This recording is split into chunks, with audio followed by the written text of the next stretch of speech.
தேயிலை பெருந்தோட்ட தொழிலாளர்களின் ஒட்டுமொத்த உழைப்பினை உறிஞ்சி ஏப்பம் விட்டு வரும் பணப்பயிரே இது.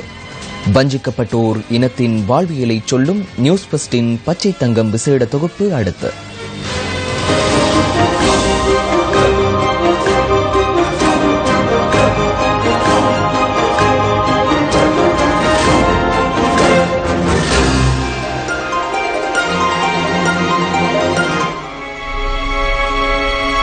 முன்பொரு காலத்தில் தேயிலை ஏற்றுமதியில் இலங்கை முன்னணியில் திகழ்ந்தது.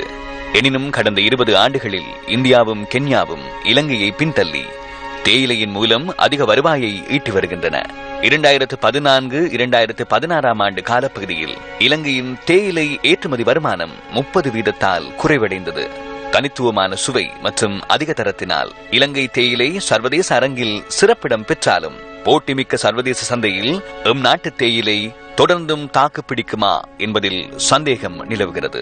கென்ய மற்றும் இந்திய தோட்ட தொழிலாளர்களுடன் ஒப்பிடுகையில் இலங்கை தோட்ட தொழிலாளர்கள் அதிக நாட்சம்பளத்தை பெறுவதாக சர்வதேச தரவுகள் தெரிவிக்கின்றன. எனினும் ஒப்பீட்டளவில் இலங்கை பெருந்தோட்ட தொழிலாளர்களின் வாழ்வியலோ வறுமை கோட்டின் கீழ் அதல பாதாளத்தில் வீழ்ந்துள்ளமை கண்கூடு.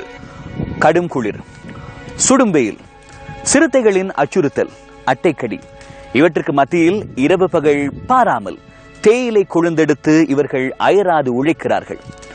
ஒரு கணமேனும் நாங்கள் வீட்டிலே இருந்து தேநீர் அருந்துவதற்கு முன்னர் இந்த தேயிலை இலைக்கு பின்னால் இருக்கக்கூடிய இவர்களுடைய துன்பம் ததும்பிய வாழ்வியலை பற்றி சிந்தித்து பார்த்ததுண்டா? கடந்த பல தசாப்தங்களாக மத்திய கிழக்கு நாடுகளும் ரஷ்யாவும் இலங்கை தேயிலையை கொள்வனவு செய்வதில் பெருவிருப்பு காட்டி வந்தன. எனினும் சிவில் யுத்தம் மற்றும் எண்ணெய் விலையில் ஏற்பட்ட தளம்பல் நிலை இலங்கை தேயிலைக்கு சர்வதேச சந்தையில் நிலவிய கேள்வியை கேள்விக்குட்படுத்தியது. சர்வதேச சந்தையில் பல்வேறு சந்தர்ப்பங்களில் இலங்கை தேயிலை அதிக ஏலத்தில் விற்கப்பட்டுள்ளது. இவ்வாறான பின்புலத்தில் இலங்கை தேயிலைக்கு அதிக கேள்வி நிலவுமா, கூடிய விலைக்கு விற்கப்படுமா என்பது கேள்விக்குறியே. இலங்கை தேயிலையின் உற்பத்தி வீழ்ச்சியடைந்து வருவதற்கான காரணங்கள் யாவை? இயற்கை மாற்றங்கள், அரசியல் தலையீடு, தொழிலாளர்களின் வாழ்க்கை தரம். பிறர் நாடாத தொழில்களைத்தான் இவர்கள் நாடுகின்றார்கள் என்று கூறுவார்கள். அதாவது பிற சமூகத்தவர்கள் நாடாத சிப்பந்தி வேலைகள், வீட்டு வேலைகள் போன்ற இந்த மாதிரியான தோட்டத்துறை வேலைகள் இவற்றைத்தான் இந்த மக்களுக்காகவே ஒதுக்கப்பட்ட வேலைகள் போன்று ஒரு நிலைமை இந்த நாட்டில் காணப்படுகின்றது. இந்த கல்வி முன்னேற்றங்கள், இலவச கல்வி என்றெல்லாம் நாங்கள் கூறுகின்றோம். இவையெல்லாம் இந்த மக்களை சரியாக சென்றடையாததன் காரணமாக இந்த மக்கள் வாழ்க்கையில் பெரிய அளவில் முன்னேறவில்லை.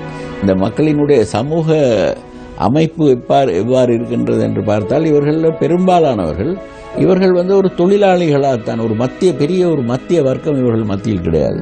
சுமார் 10 லட்சம் மக்களின் வாழ்வாதாரம் தேயிலையை நம்பியே நகர்கிறது.